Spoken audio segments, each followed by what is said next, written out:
So why Zoom for healthcare? About a year ago, I left my previous company, a competitor of Zoom with meeting platform, and it was unnerving for a good year time frame when the pandemic got started that we would have these huge company meetings and internal meetings, salespeople, engineers, and they would always bring in some talent, a speaker, a famous speaker or singer, and invariably that speaker would ingratiate themselves to us with a quick comment that, oh, I've been Zooming all day, or Zoom's great. You know, I really enjoy Zoom. And of course, the whole audience, competitor of Zoom, would just go still and quiet. But the point was very obvious to us that Zoom had become a household word and Zoom was everywhere. What does that mean for healthcare? Well, your patients are probably already familiar with Zoom, may have the client loaded already on their mobile phone or laptop. The same with the providers. There's a comfort level that they're used to. They've been using Zoom for a couple of years now. And it's possible that IT on corporate networks have already enabled Zoom for various departments that are sneaking off doing their own thing if they're not using Zoom as a company-wide solution. Zoom just works. The audio codec is an Opus codec, which is pretty good for low bandwidth, lossy type networks. There's secret sauce in the way we do video that makes us different from competitors and makes us work better in low bandwidth, lossy type environments, which is not uncommon. You might assume it for the patients, but it happens also for providers that live in nice big houses out in the country sometimes and don't get the internet connections that we would want. Zoom just works because we have experience. Zoom's about 10 years old now. We were not born in the pandemic. We exploded in the pandemic. We were not born in the pandemic. About 10 years ago, our founder, Eric Yuan, left Cisco WebEx because he wanted to redesign WebEx from the ground up to make it video centric and be able to handle low bandwidth, lossy type situations and just appeal to the customer's needs better. And he did, and I think he has. We have experience in healthcare in particular. We've been integrated to Epic. If you use Epic for your electronic health record system, we've been there about 4 years now. So we've ironed out a lot of the kinks that others may still be working on. We just work because we scale. If you throw a large meeting at us, we can handle it. We had to scale to handle pretty much the world when the pandemic got busy. And we're not perfect. We didn't do perfectly, but we did it. And we can handle whatever size organization yours is. We just work because we're simple. And the example I give here is I recall setting up on-premise PBX systems either to do a demo or a permanent solution. It would take a day to set up a simple demo on site with that on-premise PBX. With Zoom's management, I can take a person who's never been to the zoom.us portal and walk them through setting up their own soft switch, their own phone system from nothing to a couple of soft clients that are able to have DID phone numbers and dial their mom at home in about 20 minutes, which blows my mind still that it's that simple and that quick to get it installed. We also work because healthcare pretty much lightly sticks its foot in the water of new things and new companies. Well, that's been done. So there are a large number of healthcare companies that have already dipped their toe in the water with Zoom and are using Zoom to good effect. So you won't be the first to integrate Zoom in your environment.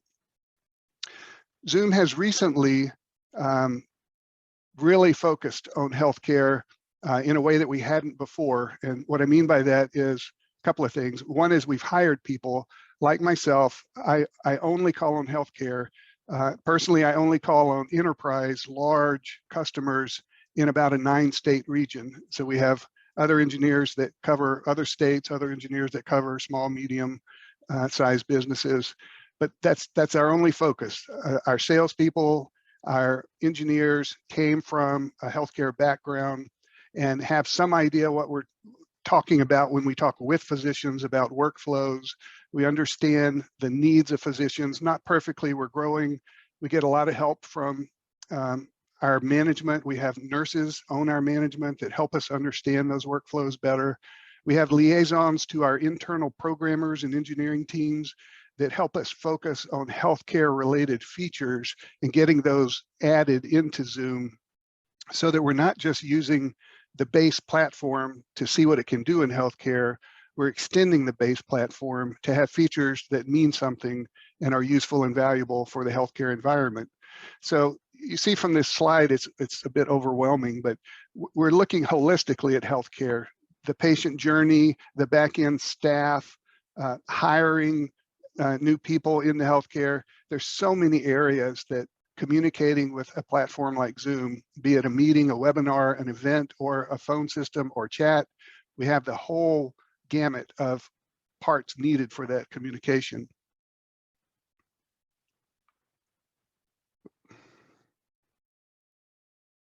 There we go. You know, some features that jump out that are particularly healthcare related. One is we'll sign that BAA. So we'll share the load on anytime, you know, we need to maintain that HIPAA compliance. We are HIPAA compliant, although I wouldn't say anyone is HIPAA compliant. What we are is we enable HIPAA compliance. So our system used to have a BAA that locked down and locked you out of certain features. For instance, transcripts. You couldn't have transcripts on the screen or recording or on not patient names, but any names in our reporting. And we found a way to make that compliant, all of the feature set compliant with HIPAA. So the newer BAAs, if you sign a BAA today or re-sign a BAA with us, we've unlocked the entire feature set. And then your legal and security teams can decide what will keep you in compliance with HIPAA, but the whole system is compliant. We recently got HITRUST certification, so we've been working hard to get the certifications needed to maintain a top level of security for healthcare environments. Dual camera, diagnostic camera integrations. It's so simple in Zoom to choose a different video camera. Let me see if I can just share another screen here. You know, if you're in the Zoom client, go to that bottom left-hand corner to start video, hit that caret. You can choose multiple cameras. Well, if I'm a school nurse at a school and I've got a kid with an ear infection, I can take a TytoCare otoscope, plug it in, and just choose that otoscope as my camera. And the physician on this same Zoom meeting would be able to see the ear of that student. It's very simple to integrate that equipment into a Zoom meeting. Screen sharing of telehealth apps. You know, it doesn't need to be a Telestroke app. It could just be that I'm a physician speaking with the family on a Zoom meeting, and I just need to share an X-ray image of the fluid around the lungs of the patient. They know how to screen share in Zoom, so it's not even a healthcare feature, but it's just a built-in ability that makes something simple for the physician to do. Waiting rooms is another common feature for Zoom that's important in some environments where you have a medical assistant or a physician that brings in multiple patients. The patients have dialed into a Zoom meeting, but they're sitting in that waiting room. We can triage those patients and decide who's going to come into the main room with the physician. The physician may be done with a patient or may need to set them aside, put them back in the waiting room. We can communicate, chat to all the people in the waiting room. We can now, in healthcare, send a video so that all people in the waiting room can be watching that video while they sit there. We are about to come out with two-way chat where I can chat to an individual in the waiting room and have them chat back to me as the host directly. In-meeting foreign camera control, super important in healthcare. Let's say I run a Zoom room or a standard SIP device on a cart that's in a patient room, and I have a doctor at home that's doing remote rounding. Well, that doctor can dial into the Zoom meeting, take far-in camera control of the camera in the patient's room, and zoom in on the iris to see the color of the eye, or the color of the skin, or a rash on the skin, or move the camera to talk with a patient's family that happens to be sitting there. Super helpful, and that's not in a lot of vendors, competitive vendors' products. We talked about Epic integration before, and I'm going to mention Cerner integration in a moment, but the ability to deeply integrate into Epic and Cerner, and hopefully soon others as well, is a great feature for us. It's been a major growth path for us. And then interoperating with telehealth carts, I mentioned it for far-in camera control in a room, but you may have existing carts. If they are SIP or H323 based, we can dial into those carts and bring them into a meeting, a Zoom meeting. You may want to just create your own carts with an Intel NUC or a Dell Windows device, or a Mac Mini. Those create Zoom rooms fairly inexpensively. It could be even less expensive to use a Poly or a Neat appliance-based Zoom room. Stick those on a cart. It makes a really quick and easy method to create a cart for things like telepsych, where you're not hanging a lot of equipment off that cart or have a lot of specific healthcare controls. You just need to be able to dial in and create that immediate conversation. Telehealth at Zoom is really the main integration, or the main feature at the moment that's healthcare related for Zoom. And our Epic certified integration is the main of those telehealth integrations.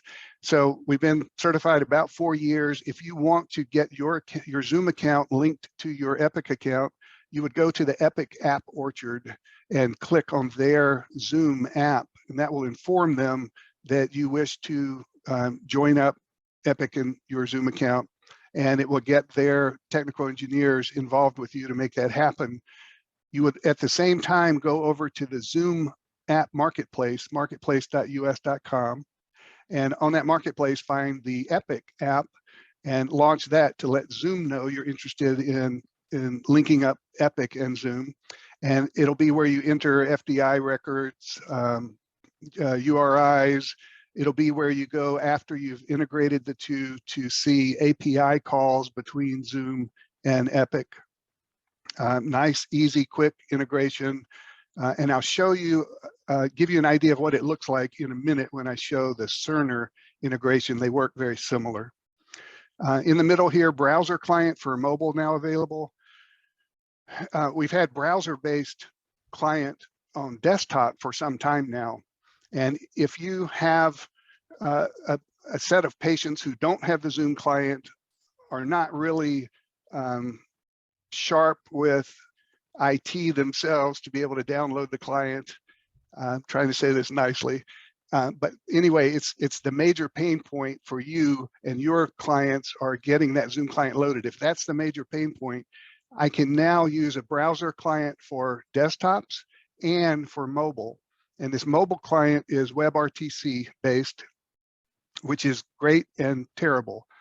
The great part is we don't have to download anything. It's a browser client. So it's very easy for your customer, your patients, to join into the meeting.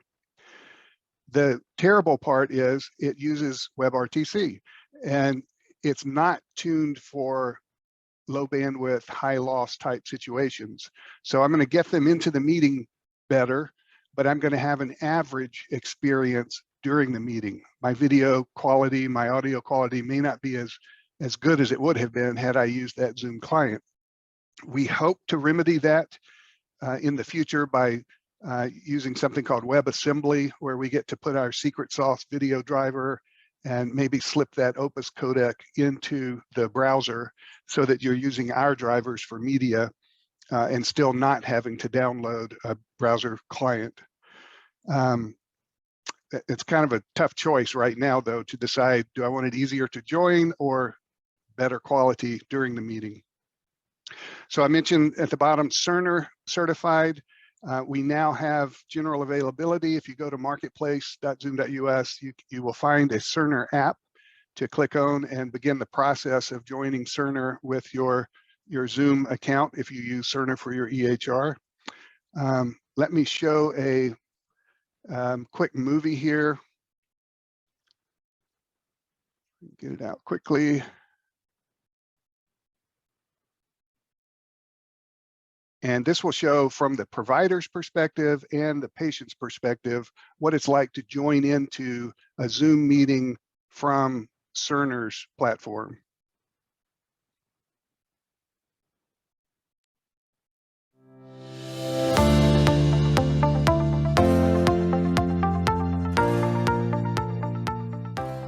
Zoom Cerner integration makes it easy to use Zoom for Cerner video visits. Sometime after a patient schedules a video visit appointment, Zoom will update the appointment record with meeting links to launch the video visit. Patients will be sent an email containing the video visit launch link. The email also contains a meeting test link that can be used to verify their Zoom client is installed and ready for the video visit. When it's time for the appointment, patients can simply click the meeting launch link and automatically be taken to the video visit.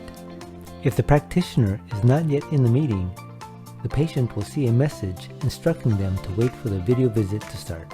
Practitioners will see a video visit notification at the top of the patient chart. Prior to the patient joining the visit, the practitioner's video visit notification will be gray. After the patient joins, the notification turns green, indicating the patient has arrived. Clicking the Join Session link will launch the practitioner's Zoom client and automatically join them into the video visit with the patient. To end the session, the practitioner can simply press the End Meeting button on the Zoom client. This concludes the demo of how patients and practitioners can use Zoom Cerner integration for video visits.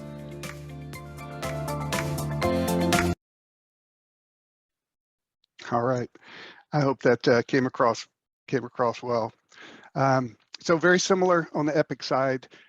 One comment I'll make on the Cerner integration is, you notice we are launching a link, a video link, and Cerner actually charges a license fee for that capability with any vendor. So we're working now on a smart launch method where you wouldn't need to pay that license to Cerner. And more, besides having to pay for it, you wouldn't have to go get it to be able to do this video launch if you didn't already have it, which would extend the time frame between wanting it and getting it. So we hope to have that out probably, I don't know, a month or so down the road. But for today, we're going to launch a separate URL which launches the Zoom meeting in a separate window. Another big thing that comes up time and time again are interpretive services. The patient and the provider don't speak the same language, or a family member doesn't speak the same language. We need a way to bring in an interpreter. Worst case, you're going to pick up your cell phone, put it on speaker and dial the interpretive service and hold it up to your Zoom meeting. That doesn't work so well. And it works particularly poorly for sign language when you're dialing in from a cell phone. So how can Zoom help healthcare with bringing in an interpreter in an easy manner? I've put logos of Voice, Language Line, Marty. These are three of a number of large healthcare related interpretive services. And I'll show Voice first in particular. So here's a Zoom meeting. On the bottom right of my window, if you can see it in the small print here, are apps. When I click on apps, up where the participants list usually pops up on the right is an apps window. These are Zoom apps. They're not like that Zoom apps that just integrate into Zoom. These are apps that integrate into Zoom in meetings. So during the meeting, if I click on, in this case, Voice, it launches the Voice app within the meeting. So the provider clicks on Voice, chooses a language. Let's get a wild one, Sudanese Arabic. Additional options. Do I want a female or a male? I probably want a person that speaks medical terms, not just a general call. So when I've made the selections, I hit invite the interpreter, and I can see they estimate they can get an Sudanese Arabic speaker that speaks medical terms in about 30 seconds.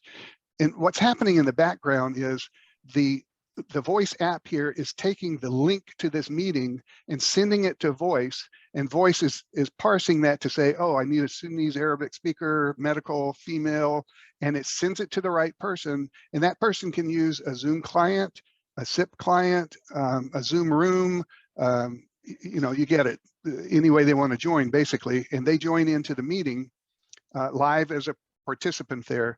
At the end of the month, the provider can go back to their account with voice, and voice will have a report that links the Zoom meeting ID with the ID of voice's ID for that meeting, and it will show you used 18 minutes of Sudanese during that meeting. So you get reports on how your interpreters were used during the month. That's particularly important for accounts that public accounts where interpretation services are paid for by the public. They want to have a report on what you used and didn't use during that month. So this is, in my mind, the easiest way to bring in that interpreter, the best way, but not all these vendors yet support Zoom apps. And there's a caveat: if you use our Epic integration, the way we bring a provider into Zoom, we don't have an actual username. They can't log into voice or any Zoom app, so they couldn't use this at all. So how do they get the provider in? Well, a secondary way to bring them in Keller, is just to go down. If you don't mind, that was like a perfect transition for our quick guest speaker. I don't know if you have a few thoughts you want to wrap up on, or if that's a good time for me to introduce Ken real fast. But go ahead. This is the last thing this was the last I was going to show. Participant invite, room system, call out and drop down, and they would choose what service and language, and off they go to bring them into the meeting. I knew we were coming to a close there. That was my bad. I spoke about 3 seconds too fast, Keller. That was a fantastic presentation. Thank you so much.